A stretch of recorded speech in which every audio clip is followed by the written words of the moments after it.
एक बार दो दोस्त थे जिनका नाम रमन और दिनेश था। वे दोनों बहुत अच्छे दोस्त थे। स्कूल टाइम से ही उन दोनों में दोस्ती थी। दोनों के घर भी पास पास ही थे, जिससे वे दोनों आपस में बहुत समय बिताते थे। दोनों एक साथ पढ़ते थे, एक साथ खेलते थे, यहाँ तक कि कभी कभी शाम का खाना भी एक साथ ही खाते थे। लेकिन दोनों के काम करने के तरीके में काफी अंतर था। दिनेश अपने काम को बहुत जल्दी करता था और ये कोशिश करता था कि वो सबसे पहले काम को खत्म कर दे, यानी कि वो बहुत जल्दबाजी में रहता था। और रमन अपने काम को भले ही धीमी गति से करता, लेकिन वो सोच समझकर हर एक पानत को ध्यान में रखकर करता था, जिससे बाद में उसके किए कार्य में कोई दिक्कत ना हो।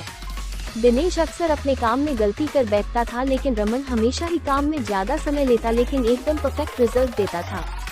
एक बार रमन और दिनेश दोनों सुबह की मॉर्निंग वॉक पर चल दिए और चलते चलते दोनों में बातों बातों में बहस होने लगी कि मैं तुझसे तेज दौड़ सकता हूँ। अब दोनों दोस्तों में बातों बातों में शर्त लग गई कि आज देख ही लेते कौन ज्यादा तेज दौड़ सकता है। दोनों दौड़ लगाने के लिए तैयार हो गए। थोड़ी देर में दौड़ शुरू हो जाती है। कुछ दूर दौड़ने के बाद रमन रुक जाता है और अपने जूतों में कुछ देखने लगता है।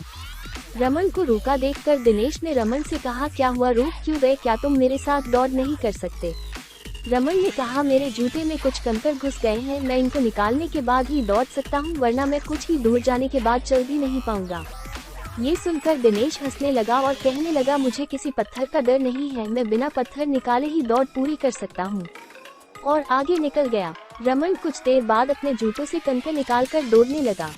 अब दिनेश के जूतों में धंसे कंकर उसके पैरों में चुभने लगे थे और थोड़ी दूर चलने के बाद दिनेश के पैर बहुत ज्यादा घायल हो चुके थे। पैरों से खून बहने लगा और दर्द से बेहाल दिनेश जमीन पर लेट गया। अब रमन कुछ आगे जा चुका था। दिनेश ने रमन को आवाज लगाकर मदद करने को कहा। रमन वापस अपने दोस्त के पास आया और उसकी मदद करने लगा। उसके पैर खून से लथपथ हो गए थे। रमन अपने दोस्त को घर लेकर आया, फिर उसके पैरों में दवाई लगाई। जब दिनेश का दर्द सही हो गया, अब दिनेश को अपने किए पर पछतावा होता है। ये कहानी हमें एक ही बार में कई बातें सिखाती है। एक कि हमें अपनी समस्याओं को बड़ी होने से पहले ही खत्म कर देना चाहिए, जैसे रमन ने अपने